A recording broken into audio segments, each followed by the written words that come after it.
Сәлеметсіңдер ме балалар? 3 сынып әдебиеттік оқу пәні. 59 сабақ ат, ер қанаты тақырыбы. Балалар, бүгінгі сабақта ойыңды көркем сөздермен жеткізесің. Бірінші тапсырма түсініп оқы, пікір білдір. Бірінші, ат, ердің қанаты. Бұл сөз балалар, жылқының батырға серік, қиын сәтте демеу болатын маңыздылығын білдіреді. Жылқы адамға жылдамдық пен еркіндік сыйлайды. Сондықтан ол ер азаматтың ажырамас қанатты іспеттес. Екінші, жылқы малдың патшасы. Бұл мақал жылқының өзге түліктен киелі әрі қасиетті екенін көрсетеді. Оның сымбаты, сезімталдығы мен төзімділігі оның 4 түліктің ішіндегі шоқтығы биік патша екенін дәлелдейді. Үшінші, жылқы сүті шекер, еті бал. Балалар, жылқы еті мен сүтінің емдік қасиеті жоғары. Сондықтан бұл сөздер жылқы өнімдерінің құндылығын дәл сипаттап тұр. Екінші тапсырма, өлеңді тыңда.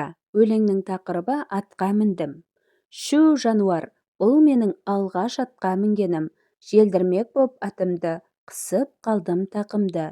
Атым желіп жөнелді, қайтсем екен мен енді. Батылдық жоқ жаңағы, зәрем ұшып барады. Қыза түсті құрғыр ат, құлақ кетті шыңылдап. Ат жалына жабысып, қолым қалды қарысып. Тізгін жоқ сол қолдағы, қамшым жоқ оң қолдағы. Құламасам болғаны, жыламасам болғаны. Дүңкілдетіп даланы, атым шауып барады. Күшімді сап ақырғы, қыса түстім тақымды. Жер жетіне жеттім бе, мен ештеңе білмеймін. Жоқ енді атқа мінбеймін. Ақыры атым тоқтады, қарсыдан жел соқпады. Қорқынышым басылды, біткен құлақ ашылды. Сол манағы қалпында, киіз үй тұр артымда. Атам да тұр орнында, құстай ұшқан сияқтем. Ұзамаппын бірақ мен. Қорыққанымды жаңағы, жұрт білмесе жарады. Өлеңнің авторы Қастек Баянбай. Үшінші тапсырма түсініп оқы. Өлеңнің авторы туралы әңгімеле. Қастек Баянбай балалар жазушысы, ақын. Қастек Баянбай 1936 жылы Алматы облысы Алакөл ауданы Талдыбұлақ ауылында туған. Балаларға базарлық, тәтті сабақ, асар және тағы да басқа өлең жинақтарының авторы. Төртінші тапсырма, өлеңді қара сөзбен әңгімеле. Алғаш атқа мінген баланың сезімін ақын сөздерін қолдана отырып сипатта. Яғни балалар, жаңа оқыған өлеңімізді әңгімелеп, алғаш атқа мінген баланың сезімін сипаттауымыз керек. Бұл өлеңде алғаш рет атқа мінген баланың қызықты да қорқынышты сәті сипатталады. Бала шу жануар деп атқа мінгенде басында бәрі жақсы көрінген. Бірақ ат желдіртіп жөнелгенде баланың зәресі ұшып, бойын қорқыныш билейді. Балалар, ол құлап қалмау үшін тақымын қысып, аттың жалына жабысады. Тіпті қатты қорыққаннан енді атқа мінбеймін деп те ойлайды.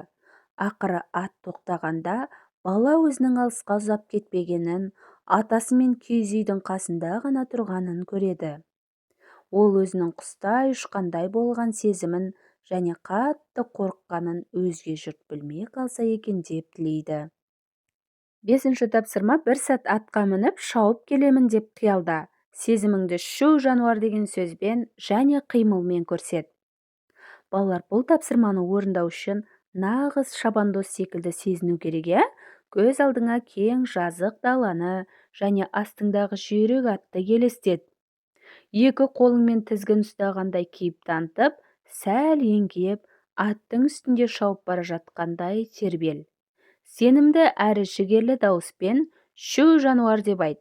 Жүзіңде батылдық пен еркіндік сезімі болсын. Мінекей балалар, бір сәтке атқа мініп шауып келемін деп қиялдап, сезімдеріңмен бөлісулеріңе болады.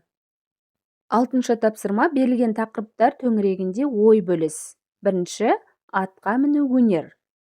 Балалар, атқа міну кез келген адамның қолынан келе бермейді.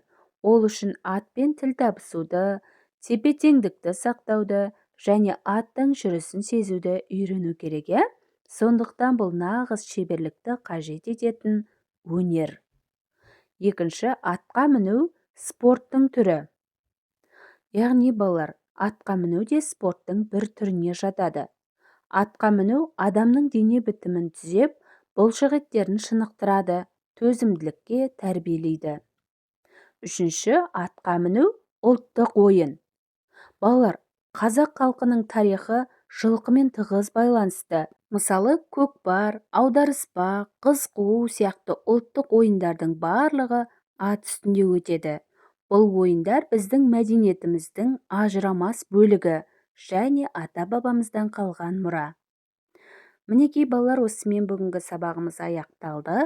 Сендерге барлық тапсырмалар түсінікті болды деген ойдамын.